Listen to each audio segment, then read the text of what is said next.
तो आज हम पढ़ेंगे बहुपद। बहुपद किसे कहते हैं? तो देखो बहुपद किसे कहते हैं, तो एक बीजी व्यंजक जिसमें चरों के घातांक केवल पूर्ण संख्या होती है बहुपद कहलाता है। बहुपद कैसे लिखा जाता है? तो ए एक्स के घाते n plus b x n के एन माइनस का वन। यहां से देखो जो ये मेरा x लिखा है x के घाते n, इसके बाद n घट जाता है, इससे क्या होता है एक टर्म घटता जाएगा, इससे फिर अगला टर्म घट जाएगा, यहाँ पर दो घटा है। और जो n का काम करेगा, जो घात होती है वो क्या होती है? पूर्ण संख्या। तो बहुपद में हमेशा जो घात होगी वो पूर्ण संख्या प्लस का एक से लेकर के अनंत तक कोई भी संख्या हो सकती है। घात क्या होगी? माइनस की नहीं होनी चाहिए, घात आधी नहीं होनी चाहिए, तो वो बहुपद होगा।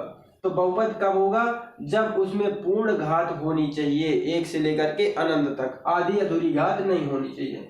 तो इतना आशा करता हूँ समझ में आ गया कि बहुपद क्या होता है। अब देखते हैं कि बहुपद कितने प्रकार का होता है। तो बहुपद तीन प्रकार से होता है। बहुपद कई प्रकार का होता है, घात के अनुसार बहुपद की डिफिनेशन दी जाती है।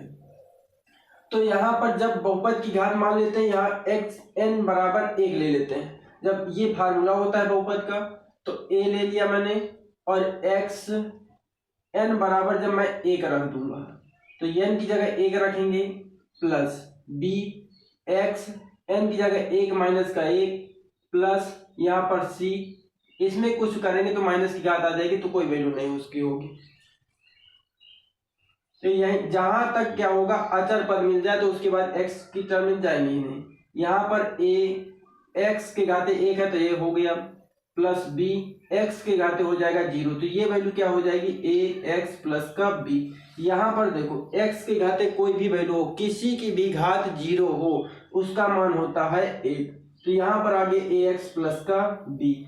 यहाँ पर हमने ये देखा कि x के घाते क्या है? एक। जब x के घाते एक है तो ऐसे बहुपद को हम कहते हैं रैखिक बहुपद। तो रैखिक बहुपद क्या होता है? जिसमें घात केवल क्या हो? एक हो। घात किसमें लगी होती है? वो चर शब्द में घात लगी होती है। तो यक्स क्या है? चर है, x चर होता है, a कामा b अचर होते हैं। ये ए बी सी कुछ भी होते हैं, ये अचर पद होते हैं। तो इतना समझ में आया कि रैखिक बहुपद किसे कहते हैं। अब देखते हैं कि रैखिक बहुपद में कितने टर्म हो सकते हैं, कितने पद हो सकते हैं। तो रैखिक बहुपद में एक पद ये हो गया, दूसरा पद ये हो गया, ज्यादा से ज्यादा दो पद होते हैं रैखिक बहुपद में। अब देखते हैं कि द्विघात बहुपद क्या होता है। द्विघात बहुपद में जो होता है, एक्स एन बराबर क्या ले लेंगे? एन बराबर दो। जब यहाँ पर सिंपल सी कंडीशन, इसका एग्जांपल दिए दे रहा हूं तुम्हें रैखिक का। पहले रैखिक का बहुपद जैसे x प्लस का 1 है और 2x प्लस का 3 है, इस तरह से कुछ भी एग्जांपल हो सकते हैं, वो रैखिक होता है। ठीक है, एक x होना चाहिए, एक्स स्क्वायर किसी भी हालत में नहीं होना चाहिए। अब देखते हैं द्विघात बहुपद कैसे बनता है। जब n बराबर 2 रख दोगे, जब n बराबर 2 रख देंगे तो यहाँ पर क्या होगा? a x के घाते 2 रख देंगे n की जगह यहाँ पर, प्लस b x n की जगह 2 माइनस का 1, प्लस का c x n की जगह 2 माइनस का 2 डैश डैश। अब यहाँ पर देखो ये हो जाएगा a एक्स स्क्वायर प्लस का b, 2 में एक जाएगा, कितना बचेगा? x के घाते 1 प्लस c, 2 में 2 जाएगा तो x के घाते 0। x के घाते 0 को हम क्या लिख सकते हैं? 1 लिख देंगे। तो यानी इसके बराबर कुछ नहीं है तो इसके बराबर 0 कर देंगे। तो a x square plus b x plus का c बराबर 0। तो यहाँ पर दो घात लगी है तो ये द्विघात बहुपद होगा। इसकी घात डिफाइन करती है कि ये कौन सा बहुपद है। तो दो घात है तो द्विघात बहुपद। तो यहाँ पर द्विघात बहुपद में कितने अधिक से अधिक पद हो सकते हैं? तो द्विघात बहुपद में अधिक से अधिक 3 पद हो सकते हैं। अब एक कंडीशन ये आती है कि द्विघात बहुपद में शून्यक कितने होते हैं? तो द्विघात बहुपद में शून्यकों की संख्या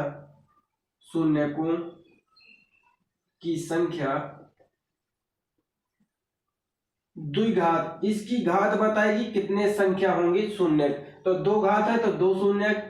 रैखिक बहुपद में शून्यक एक होता है, रैखिक बहुपद में शून्यकों की संख्या एक होगी। यहां पर लिखे दे रहा हूं, रैखिक बहुपद में शून्यकों की संख्या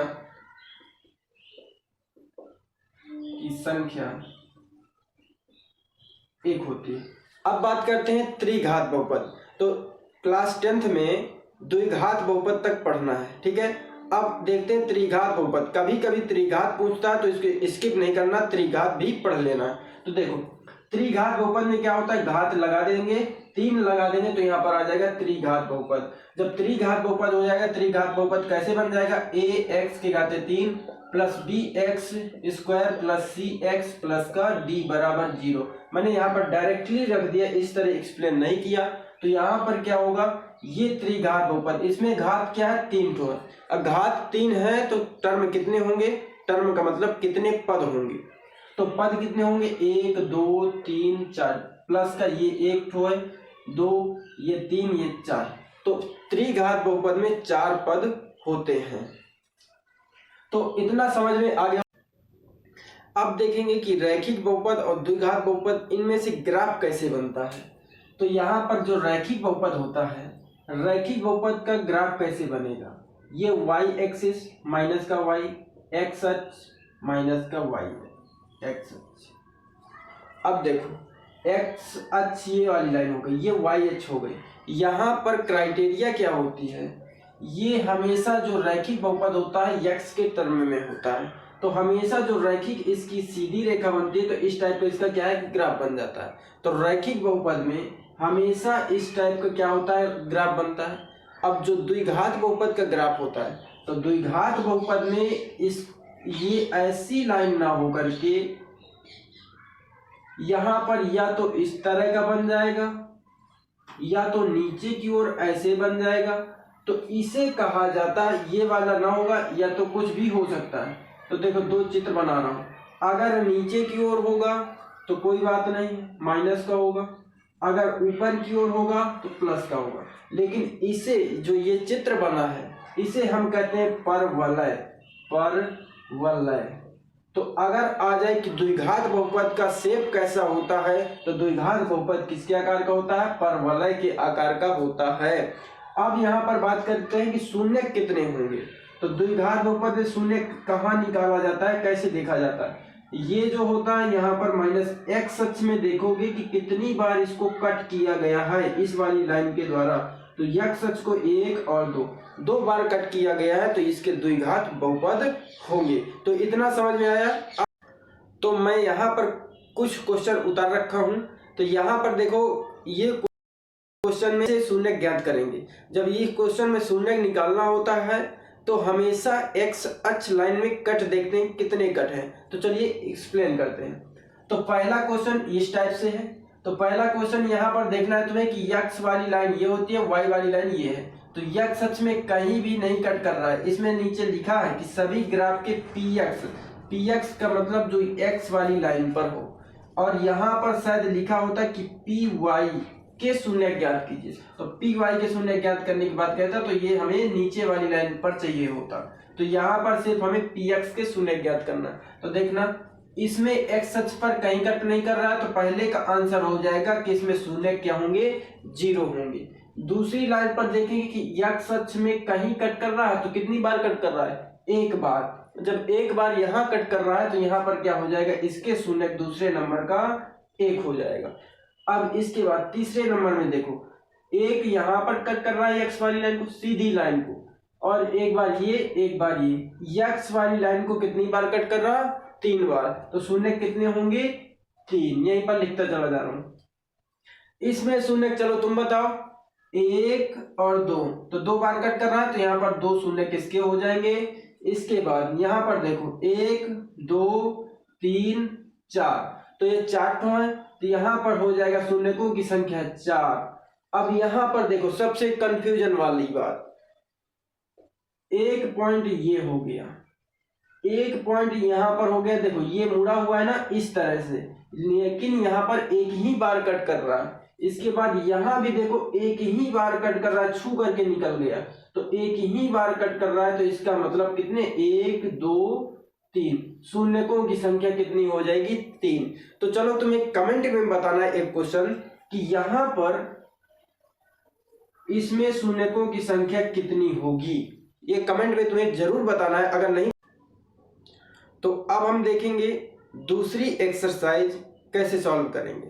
तो शून्यक यहाँ पर दिया है कि द्विघात बहुपद के शून्यक ज्ञात करो, शून्यकों तथा गुणांकों के बीच सत्यता की जांच कीजिए। ये 4 नंबर का क्वेश्चन आता है।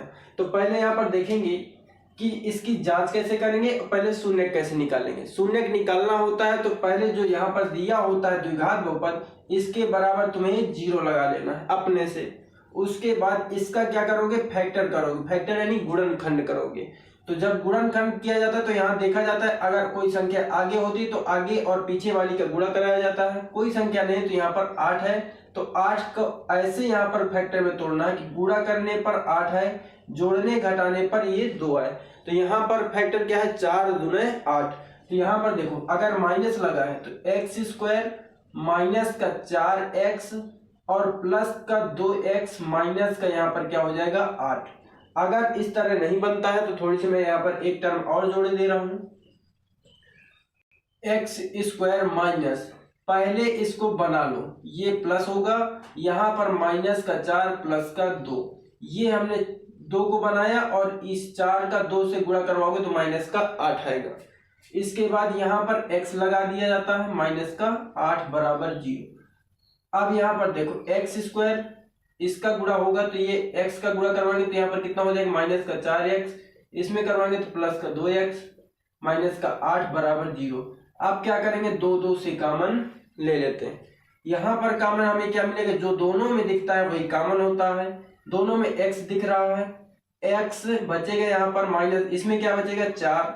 अब इन दोनों में कॉमन क्या है, प्लस का 2 क्या है क्योंकि 2 के पहाड़े में 4, 8 मिल जाता है। x माइनस 4 दूने 8, तो यहाँ पर क्या बचा 4 बराबर 0।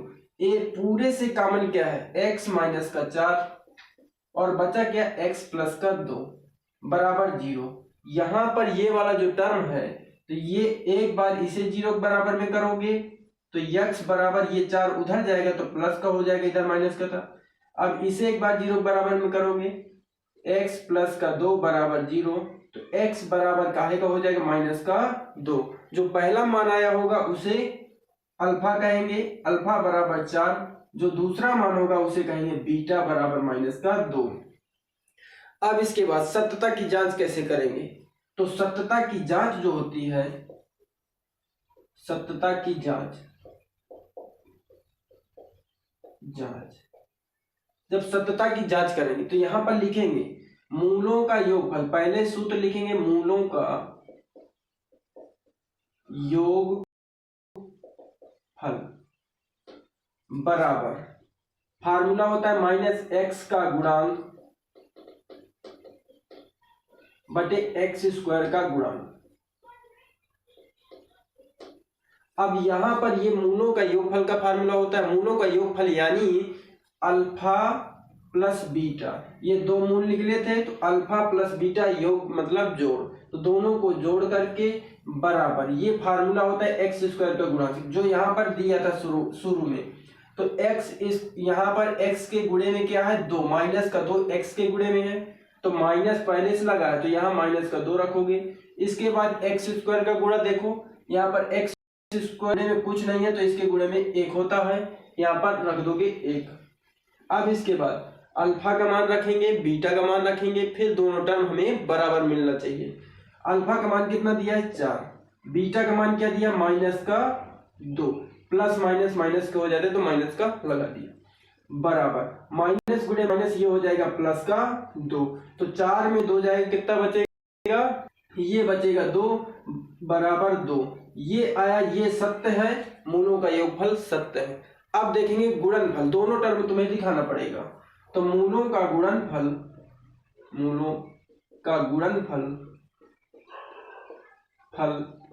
बराबर अचर पद बटे एक्स स्क्वायर का गुणांक। अचर पद क्या होता है, जिसके साथ कोई भी एक्स टर्म नहीं जुड़ा होता।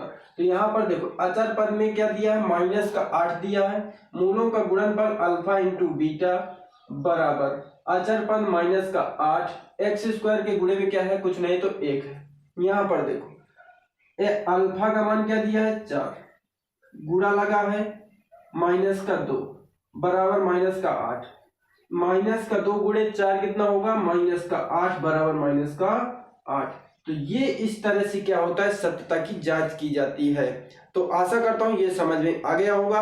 अगर समझ में आ जाया करे तो लाइक जरूर कर दिया करें, सब्सक्राइब करें चाहे ना करें पर लाइक जरूर कर दिया करें। इससे हमें क्या होता है मोटिवेशन मिलता रहता है, और सब्सक्राइब कर लेंगे तो हमारा नेक्स्ट वीडियो तुम्हें मिलता रहेगा।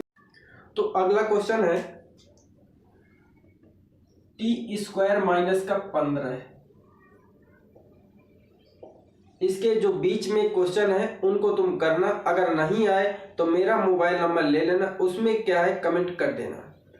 इसमें टी स्क्वायर माइनस का 15, इसमें शून्य ज्ञात करना तो बराबर 0 लगाओगे, 15 को उधर भेजोगे तो टी स्क्वायर बराबर हो जाएगा प्लस का 15, ये स्क्वायर है तो ये टी बराबर क्या हो जाएगा अंडर रूट, जब अंडर रूट जाता है तो प्लस माइनस लेकर के जाता है, ये हो जाएगा 15। तो अंडर रूट प्लस माइनस का 15 आ गया।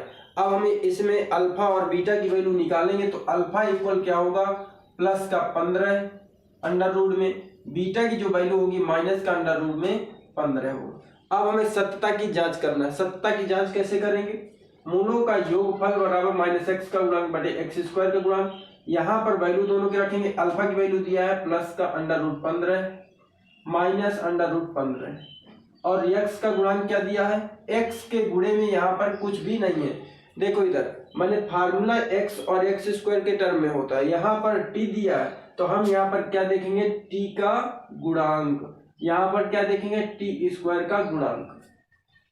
तो यहाँ पर देखो टी के कहीं भी कुछ भी गुणे में नहीं है, जब कहीं टी तुम्हें दिखाई ही नहीं दे रही है तो यहाँ पर क्या हो जाएगा 0, जब यहाँ टी स्क्वायर के गुणांक में क्या होगा 1, तो 0/1 की वैल्यू क्या होगी 0। अब बताओ 15 में 15 जाएगा रूट का तो ये कितना हो जाएगा 0 बराबर 0, तो ये आएगा 0 और 0 के बराबर। अब देखते हैं गुणनफल। तो यहाँ पर देखो अचर पद जिसके साथ कोई भी टर्म न लगा हो, कोई भी एक्स न लगा हो, न टी लगा हो, तो यहाँ पर देखो कुछ भी नहीं लगा, तो ये हो जाएगा अचर पद कितना दिया है 15। एक्स स्क्वायर के गुणे में क्या है यानी टी के गुणे में क्या है, टी के गुणे में दिया है 1। मूलों का गुणनफल alpha into beta, alpha into beta. अब अल्फा की वैल्यू रखेंगे under root 15 minus under root 15। अब यहाँ पर देखो काहे का चिन्ह था माइनस का, तो यहाँ माइनस लगा दोगे। अंडर रूट ये प्लस का और ये माइनस का, रूट 15 गुणे रूट 15 की वैल्यू होती है 15 है, और ये माइनस लगा है तो ये हो जाएगा माइनस बराबर माइनस का 15, तो ये आ गई दोनों की वैल्यू सेम। तो इस तरह से सत्यता की जांच। अब हम देखेंगे नेक्स्ट टाइप के क्वेश्चन किस टाइप से आएंगे। द्विघात बहुपद ज्ञात कीजिए जिनके शून्यकों के योग तथा गुणनफल क्रमशः दी गई संख्याएं हैं। तो यहाँ पर योगफल पहले दिया है, ये क्या है गुणनफल दिया, शून्यकों के योग उसके बाद गुणनफल, योग दिया है यहाँ पर। तो देखो इस टाइप के क्वेश्चन कैसे निकालेंगे, फार्मूला क्या होता है द्विघात बहुपद ज्ञात करने का। तो द्विघात बहुपद बराबर जब निकालना होता है तो x square minus alpha plus beta x plus alpha into beta. यहां पर ये फार्मूला होता है द्विघात बहुपद का, x square minus alpha plus beta x plus का अल्फा इंटू बीटा। अब इसके बाद क्या करेंगे एक्स स्क्वायर, यहाँ पर शून्यकों के योग, शून्यकों का योग का मतलब अल्फा प्लस बीटा, तो शून्यकों का योग पहले को सॉल्व करते 1/4 कामा माइनस 1 दिया था जिसमें ये अल्फा प्लस बीटा की जगह रखोगे तो ये हो जाएगा 1/4, और ये एक्स प्लस यहाँ पर देखो माइनस लगा है, अल्फा इंटू बीटा की जगह यहाँ प्लस है यहाँ पर माइनस, तो ये हो जाएगा माइनस का 1, प्लस माइनस माइनस होता है इसलिए। तो ये हो गया इस तरह का द्विघात बहुपद। अगर इस टाइप से नहीं दिया तो इसमें कॉमन क्या ले लेता है 1/4, जब 1/4 लेगा तो 4 का गुणा इधर 4x स्क्वायर माइनस यहाँ पर 4 से कुछ नहीं होगा तो x भर बचेगा, माइनस 4 का गुणा इसमें हो जाएगा। तो या तो इस टाइप से दिया होगा और शायद इसके बराबर 0 लिखा होगा, तो 4x² माइनस x माइनस का 4 बराबर 0, इस टाइप से लिखा होगा। तो तुम्हें यहां तक सॉल्व करना है, ये एमसीक्यू में दिया होगा। तो एमसीक्यू में, अगर एमसीक्यू का मतलब बहुविकल्पी प्रश्न में, तो यहाँ पर इस टाइप से बहुविकल्पी में अगर दिया हो तो इन तीन में से कोई ऑप्शन होगा, तो इन तीनों ऑप्शन को लगाओगे। अब देखते हैं दूसरा क्वेश्चन, और सॉल्व करोगे तो यहीं तक सॉल्व कर देना। दूसरा क्वेश्चन है √2, 1/3। अब क्या करेंगे, यहां पर देखो x² रखोगे, x² minus alpha plus beta की जगह √2 रख दोगे, अल्फा इंटू बीटा की जगह प्लस के 1/3 रख दोगे, यहाँ x लगाओगे। अब 1/3 है यहाँ पर, और कहीं भी 1/3 नहीं है, तो पूरे से 1/3 कॉमन ले लोगे, तो 3 का गुणा जिसके बटे में 3 नहीं है तो ऊपर गुणा हो जाएगा। 3x² माइनस का 3 √2x प्लस का 1, ये हो गया आंसर। अगर ये नहीं है तो 3x² माइनस का 3 √2x प्लस का 1 बराबर 0, ये ऑप्शन होगा। हो गया, कितना आसान है बताओ। अब तुम्हें लगाना ये वाला क्वेश्चन लगा करके दिखाओ, फटाफट लगा के दिखाओ मेरे लगाने से पहले। तो यहां पर हो जाएगा x² minus alpha plus beta की वैल्यू दिया है 0 गुणे x plus √5, alpha into beta की वैल्यू दिया है √5। तो यहां पर इसका 0 का गुणा करवा दोगे तो x² प्लस का √5, यही ऑप्शन इसका सही होगा, इतना आंसर होगा। अब देखते हैं चौथा क्वेश्चन। चौथा क्वेश्चन है, 1 दिया है, अल्फा प्लस बीटा का मान, अल्फा इंटू बीटा का मान 1 दिया है, तो x², इसकी जगह माइनस का 1x, इसकी जगह क्या हो जाएगा प्लस का 1, तो ये 1 लगाओ चाहे ना लगाओ, x² माइनस का x प्लस का 1, ये होगा ऑप्शन। ठीक है, अब अगला देखते हैं, पांचवा क्वेश्चन।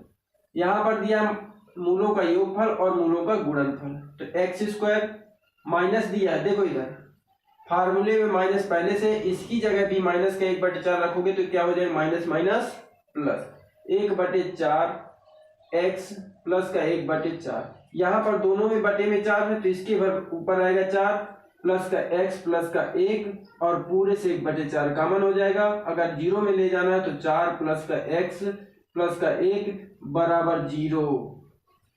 ये जो बटे में होता है ये 0 के तरफ चला जाएगा, तो 0 का गुणा करवाओ किसी में भी तो वो 0 कर देता है। ठीक है, इसलिए वो क्या है, बटे वाला 4 0 हो जाता है।